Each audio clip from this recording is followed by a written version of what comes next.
Bonjour mes très chers amis et bienvenue sur notre chaîne BTTG, chaîne consacrée à la technologie de l'information. Nous continuons avec le module de Cisco, toujours dans la couche 3 du modèle OSI.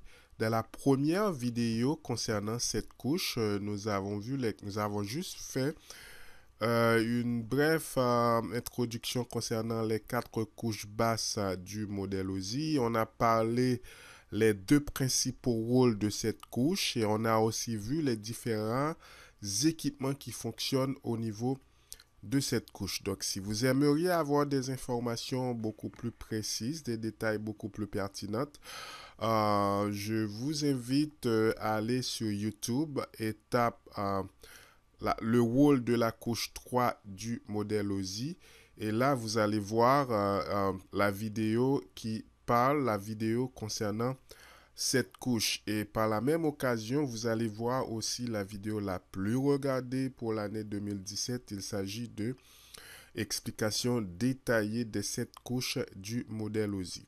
Donc, en attendant, pour suivre cette vidéo, ce serait mieux que vous regardiez le rôle de la couche 3 du modèle OSI et ça va vous aider de mieux comprendre les différentes interactions, les différents switching qui se font entre la couche 2 et la couche 3.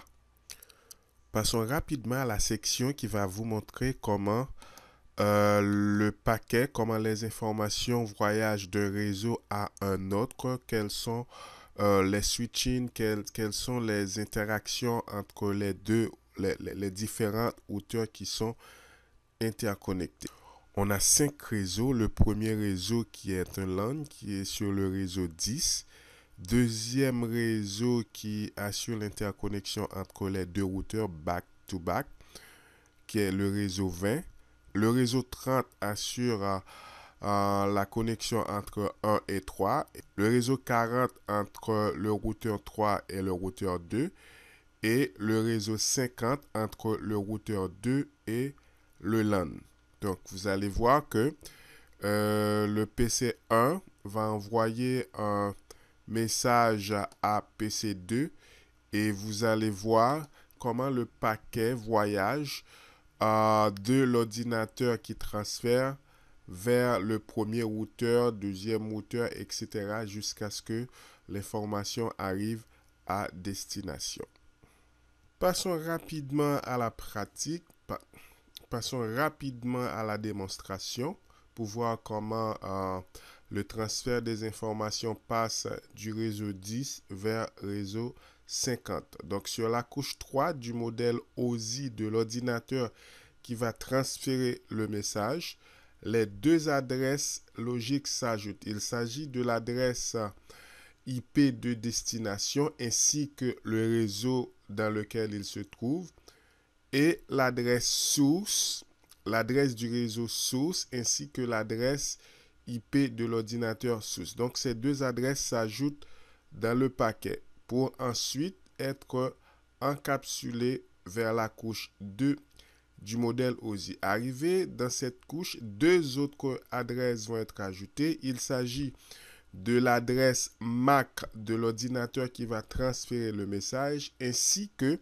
l'interface de routeur qui est branchée ainsi que l'interface LAN du routeur qui est branché ainsi que l'interface LAN du routeur. Et par la suite, le paquet va être transféré ou si vous voulez, l'information va être transférée sur le réseau vers l'interface du routeur. Arrivé sur le routeur, le paquet va être analysé. Première analyse, le routeur va vérifier si l'adresse MAC, ou du moins si le paquet lui est destiné en vérifiant les 2 adresses MAC qui se trouvent dans le paquet.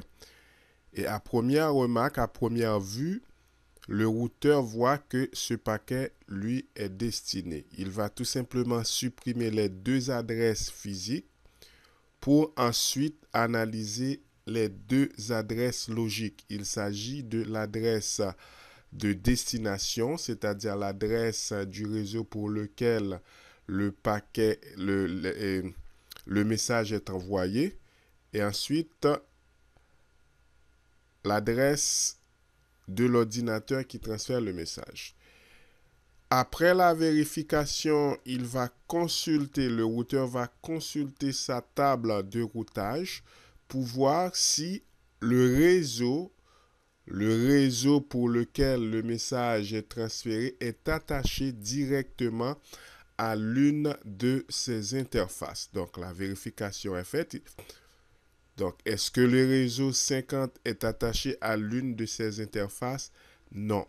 Le routeur va ajouter de nouvelles adresses pour ensuite acheminer le paquet vers le routeur voisin. Donc, cette fois, les adresses MAC qui vont être ajoutées, ce ne seront pas, en fait, ces adresses-là ne seront pas l'adresse de l'ordinateur qui a transféré, mais ça va être à l'interface de sortie de son routeur. Donc, il s'agit de S0. L'adresse MAC de destination, ça ne va pas être son interface LAN. Donc, ça va être l'adresse MAC du routeur qui est directement branché à son interface. Maintenant, c'est ce qui explique ici. Donc, l'adresse source, c'est l'adresse MAC de son interface de sortie. Et l'adresse de destination va être l'adresse MAC du routeur voisin. Ou encore le routeur qui est branché directement à son interface. Et ensuite, le paquet va être transféré au prochain routeur.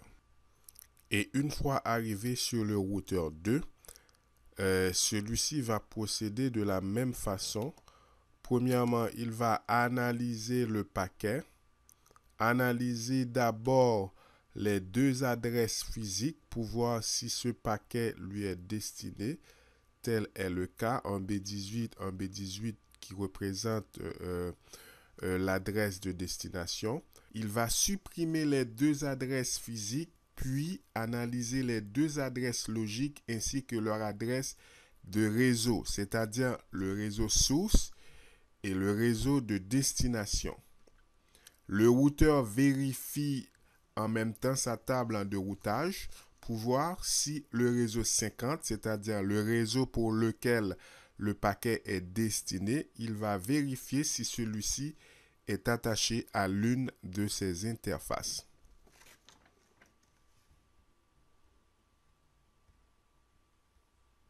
Tel est le cas.